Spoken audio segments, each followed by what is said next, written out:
Can Steam Deck make you switch from the Switch? Hi, my name is Amy Vishwanatha and you are watching Techie Housewife.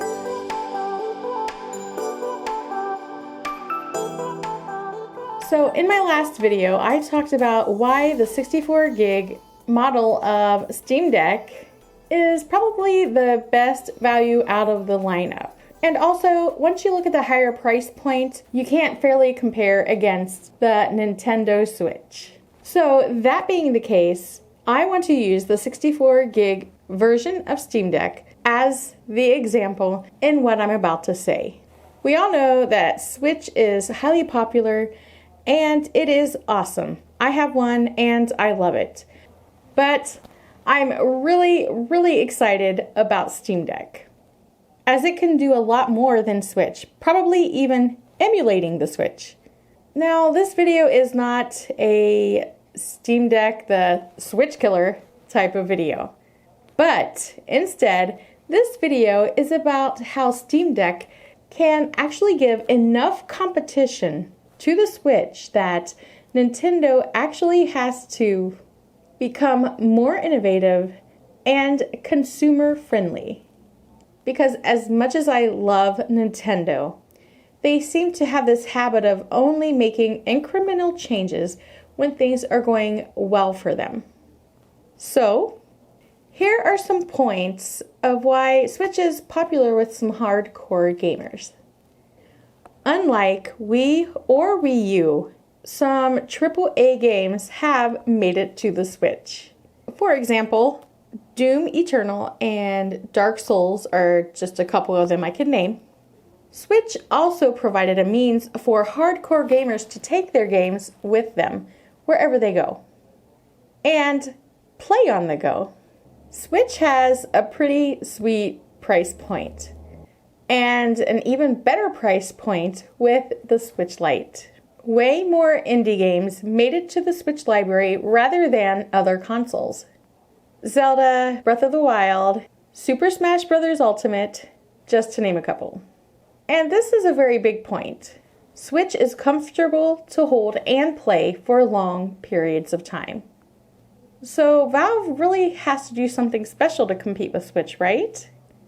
Well, let's take a look at what they've done or what they may need to do, keeping the Steam Deck at a great price point. For example, the 64 gig is only $399. And I did talk about that in my previous video, so I will link that in the description below so you can go watch it if you haven't already.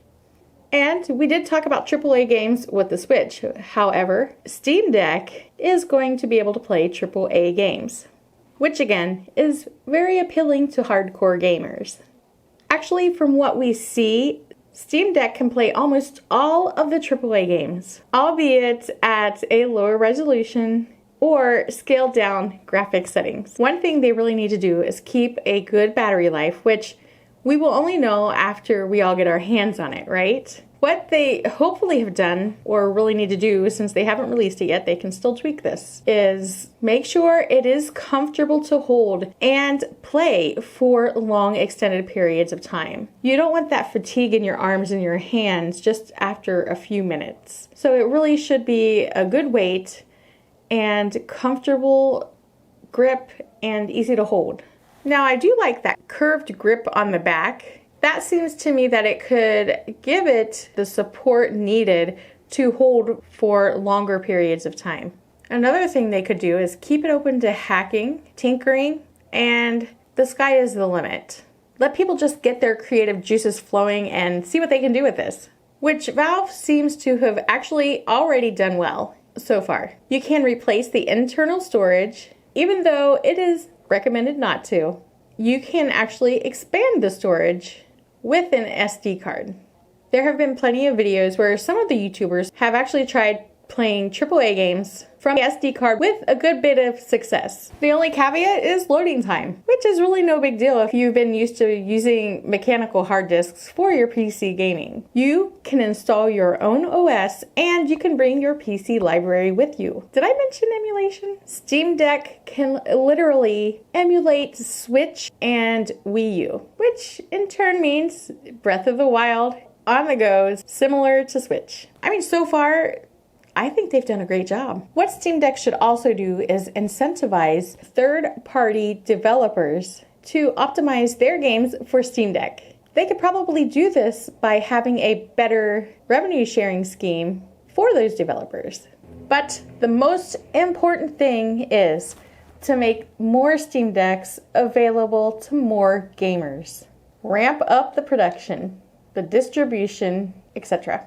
And this is very important. Ensure that there are no glaring hardware issues. And the funny thing is, I got a comment from a viewer who watched my last video on Steam Deck, Piku Singh, shout out to you, asking how we would handle the issues arising from the battery or mechanical issues we may have with the joysticks. And that is a very valid question, and I hope that we get answers on that. Are they easily replaceable, or are we going to have to buy a brand new Steam Deck altogether? I'm not sure if these questions have been addressed yet by Valve, but I hope and I'm sure that we will find out soon. So I would say switching from Switch is very possible. What do you guys think?